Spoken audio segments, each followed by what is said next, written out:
بسم اللہ الرحمن الرحیم۔ السلام علیکم۔ وزارت قانون نے ایک آرڈیننس کے ڈرافٹ کو حتمی شکل دی جس کی توقع ہے کہ ملک میں ریپ کے واقعات کو روکنے کے لیے جلد ہی جاری کیا جائے گا۔ وفاقی وزیر قانون فروغ نسیم نے قانون کو حتمی شکل دینے کے لیے ایک اجلاس کی صدارت کرنے کے بعد کہا کہ اس قانون میں جنسی مجرموں کے لیے کیمیکل کاسٹریشن اور سزائے موت سمیت سخت سزائیں دی جائے گی۔ ایک روز قبل وفاقی کابینہ نے ریپ کے واقعات کے آرڈیننس 2020 اور پاکستان پینل کوڈ ترمیمی آرڈیننس 2020 کی منظوری جنسی زیادتی کے واقعات کے پس منظر میں دی تھی، جس نے قوم کو حیران کر دیا ہے۔ خاص طور پر ریپ اور قتل کے واقعات 2 سال قبل قصور میں 7 سالہ بچی زینب اور ابھی حال ہی میں لاہور موٹر وے پر بچوں کے سامنے ایک خاتون کے ساتھ اجتماعی زیادتی اور ضلع کشمور میں ایک نابالغ بچی اور اس کی ماں سے زیادتی۔ وزیر اعظم عمران خان نے کشمور واقعے پر دکھ اور افسوس کا اظہار کرتے ہوئے وزارت قانون اور متعلقہ محکموں کو ہدایت کی کہ وہ جلد از جلد قانون کو حتمی شکل دے اور ملزمان کو ریلیف فراہم کرنے میں کوئی کوتاہی نہ چھوڑی جائے۔ وزیر اعظم نے کابینہ کے اجلاس میں کہا، کسی بھی مہذب معاشرے میں ایسے جرائم کو برداشت نہیں کیا جاتا۔ حکومت نے جنسی مجرموں کا ڈیٹا بیس رکھنے کا بھی فیصلہ کیا ہے۔ یہ national data base and registration authority NADRA کے ریکارڈ کا حصہ ہوگا۔ نیا قانون ٹرانسجینڈر کمیونٹی کے ارکان کو بھی تحفظ فراہم کرے گا۔ اس آرڈیننس میں سزائے ریپ کے مقدمات کے لیے موجودہ قوانین سے مختلف ہے۔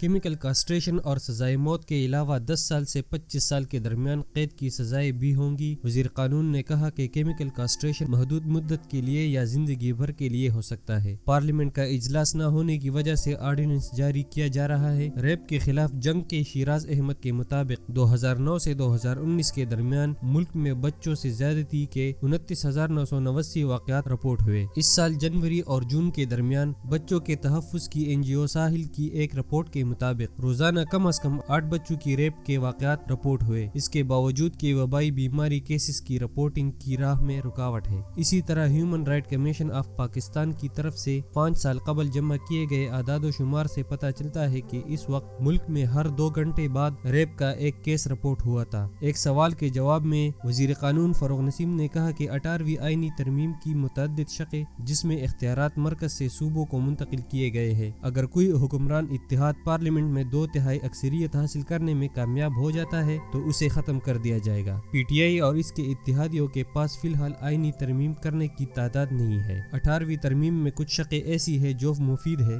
جبکہ باقی نہیں ہے اور ان میں ترمیم کی ضرورت ہے۔ اپوزیشن جماعتوں کا دعویٰ ہے کہ PTI کی زیر قیادت وفاقی حکومت صوبوں کے حقوق غصب کرنے کے لیے 18ویں ترمیم کو واپس لینا چاہتی ہے۔ پاکستان نے ایک نئے فوجداری قانون سے ایک شق کو ہٹا دیا ہے جس میں سیریل ریپ کرنے والوں کے لیے ممکنہ سزا کے طور پر کیمیکل کاسٹریشن کی اجازت دی گئی تھی۔ پارلیمانی سیکرٹری برائے قانون ملکہ بخاری نے اسلام آباد میں ایک نیوز کانفرنس کو بتایا، ہم نے فوجداری قانون میں ترمیم کی ہے اور فیصلہ کیا ہے کہ کیمیکل کاسٹریشن کی شق کو ختم کر دیا جائے گا۔ انہوں نے کہا کہ یہ فیصلہ اسلامی نظریاتی کونسل کے بعد لیا گیا، جو ایک سرکاری ادارہ ہے جو قوانین کی اسلامی نقطہ نظر سے تشریح کرتا ہے۔ وزیر اعظم عمران خان کی حکومت نے پارلیمنٹ کے مشترکہ اجلاس میں عجلت میں تقریباً 3 درجن قوانین منظور کیے، جن میں انسداد ریپ فوجداری قانون بھی شامل ہے۔ کیمیکل کاسٹریشن جو کہ منشیات کے استعمال سے کیا جاتا ہے، اسے تبدیل کیا جا سکتا ہے۔ پولینڈ، جنوبی کوریا، جمہوریہ چیک اور کچھ امریکی ریاستوں سمیت ممالک میں کچھ جنسی جرائم کی سزا ہو سکتی ہے۔ عمران خان نے کہا کہ پچھلے سال وہ یہ جرمانہ بڑھتے ہوئے جرائم اور 2 بچوں کی ماں کے ایک بڑی شاہراہ پر ڈرائیونگ کرنے کے مخصوص کیس کے درمیان ایک قومی شور شرابے کے درمیان متعارف کرانا چاہتے تھے، جسے بندوق کی نوک پر 2 افراد نے اپنی کار سے گھسیٹا اور زیادتی کا نشانہ بنایا۔